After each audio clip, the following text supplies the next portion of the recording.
C'est pour qui cette friandise, hein? C'est pour qui cette friandise? C'est pour Capucine.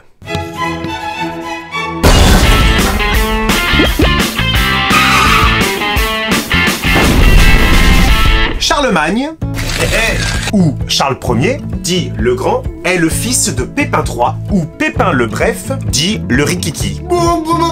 Et de Bertrade de Laon, dite Berthaud Grandpied, dite Madame Piedbot. Y a pas à dire, hein.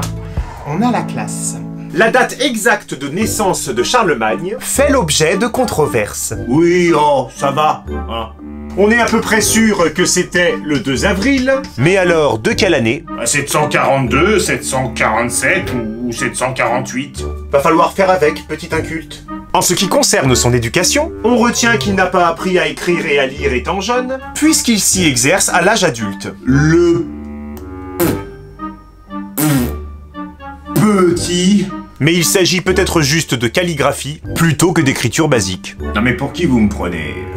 En 754, le prince Charlemagne est à la tête de la délégation qui accueille le pape Étienne II en Champagne. Oh, tiens bien!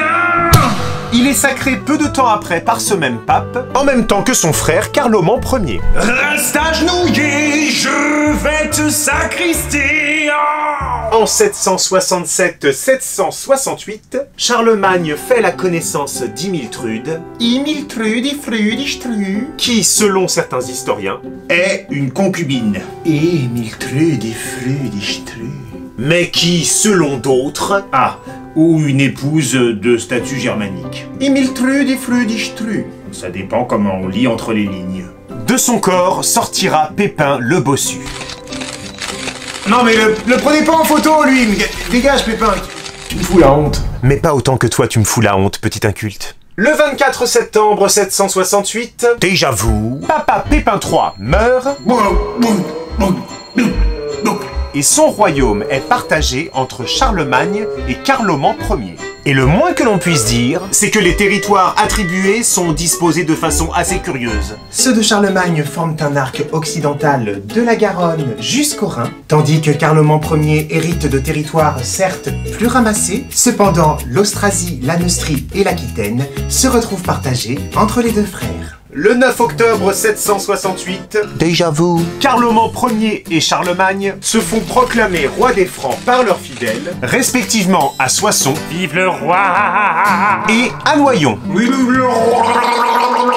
En mars 769, déjà vous, Charlemagne doit mater une révolte des Aquitains, Aquitaine indépendante, pire que les Corses, et Carloman Ier laisse son frère se démerder tout seul. M'en fous, c'est pas mon morceau de l'Aquitaine. Maman les engueule, tu fais béco à ton frère! Non! Tout rentre dans l'ordre, et l'Aquitaine revient sous le contrôle des Francs. C'est la paix, Capucine.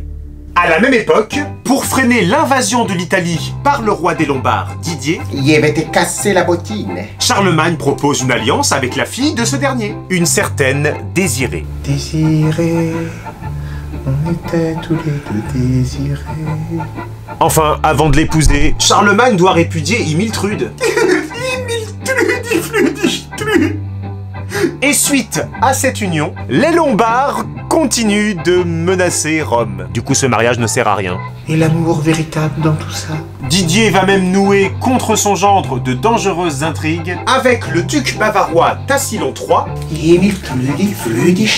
mais aussi avec la propre belle-sœur de Charlemagne, l'épouse de son frère Carloman Ier, la fameuse Gerberge, qui est supposément aussi la fille de Didier. Tout ça n'a aucun sens, petit inculte. En 771, après un peu plus de 3 années de règne et de paix relative entre les deux frères, Carloman Ier meurt brusquement. Et dès le lendemain de sa mort, Charlemagne s'empare de son royaume. Allez! Fin du deuil! Gerberge, devenue veuve, Mais qui est mort? emporte ses mioches et quelques partisans pour se réfugier en Italie, chez le roi des Lombards Didier, son peut-être père. Mais qui est mort? Charlemagne est désormais souverain de tout le royaume franc. En 771 encore, alors que l'union n'a même pas été consommée entre eux,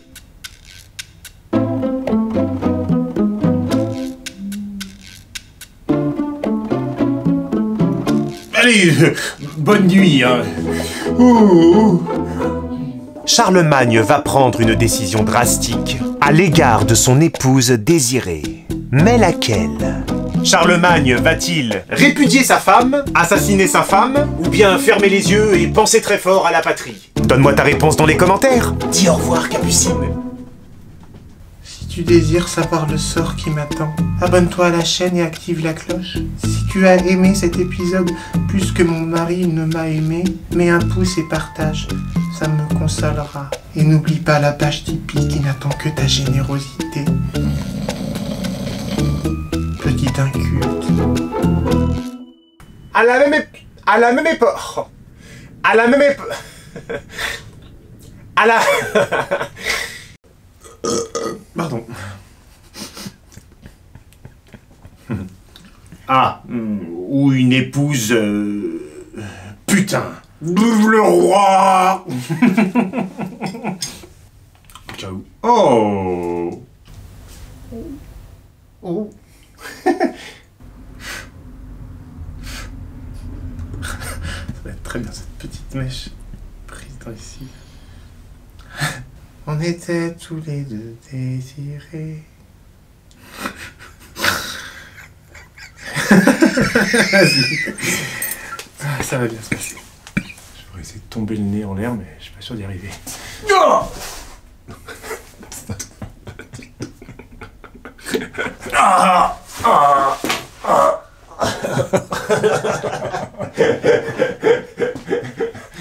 Allez, tu peux couper, c'est fini.